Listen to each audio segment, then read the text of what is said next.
va bien? Alors, est-ce que tu peux nous raconter un petit peu voilà. Je suis né à Paris le 8 novembre 1973.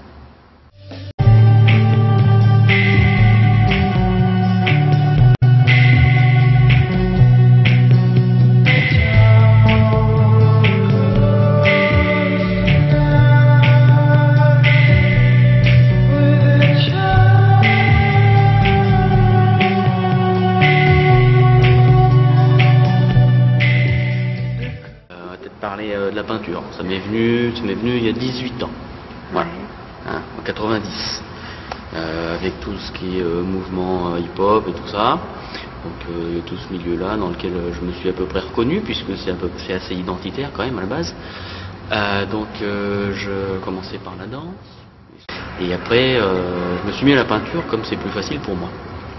Voilà, donc j'ai un peu feignant, donc j'ai commencé à faire un peu de dessin, et après je me suis pris au jeu, et puis voilà quoi.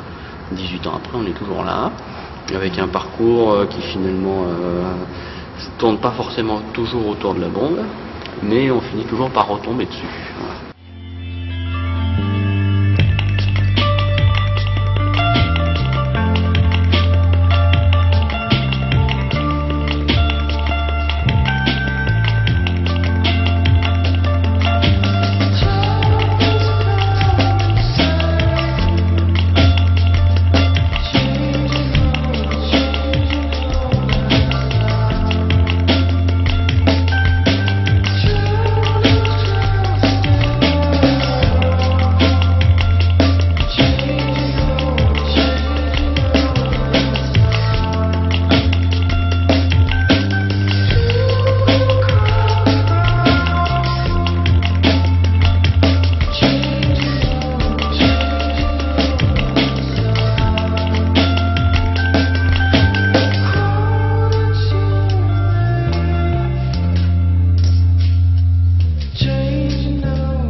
Je bosse, comment dire, d'abord je cherche des lieux où je peux éventuellement peindre, parce que je prends pas n'importe quoi, n'importe où. Il faut que les lieux soient disponibles, c'est-à-dire des lieux où ça gênera personne. Tu vois, en l'occurrence, tout ce qui va être tombé, tous les bâtiments comme vert jaune, ou tous les bâtiments où on est actuellement, des bâtiments abandonnés, ou qui vont être réhabilités, que je choisis les lieux, ensuite les lieux je les repère, donc je vais au moins une fois sur place pour pouvoir voir la disponibilité, la place pour peindre, et aussi l'ambiance que dégage le lieu également.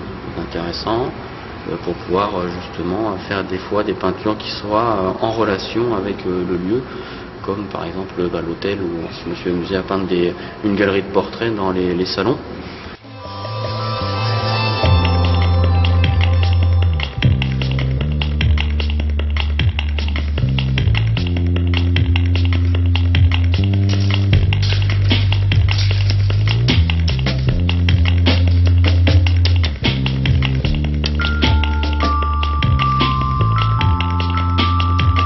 Le repérage est fait, je vais faire des recherches où je prends le temps de m'inspirer de ce que j'ai pu voir sur place pour ensuite justement travailler les réalisations en elles-mêmes.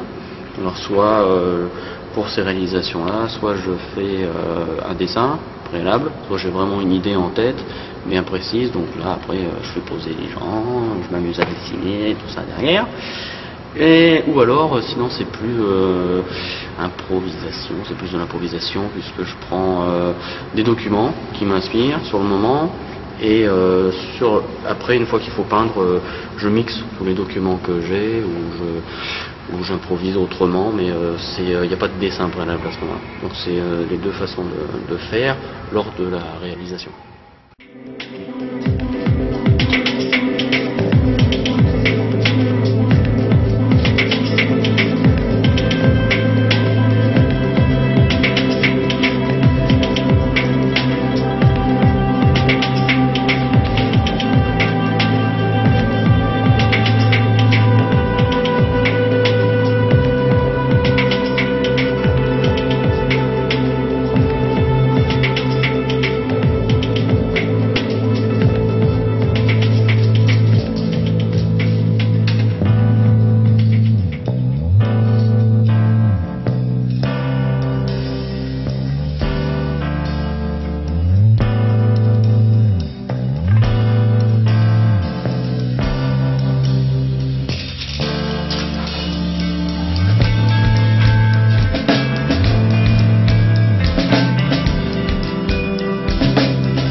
Dans l'avenir, écoute, ce qui m'intéresserait, d'en vivre, je sais pas.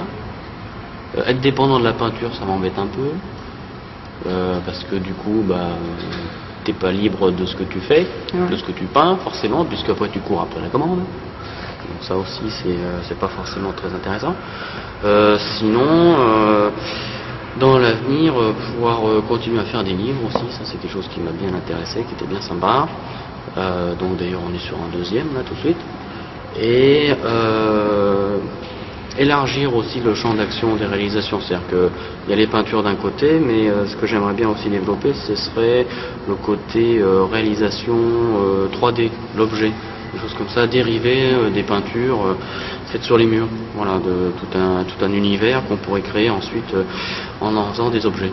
Oui.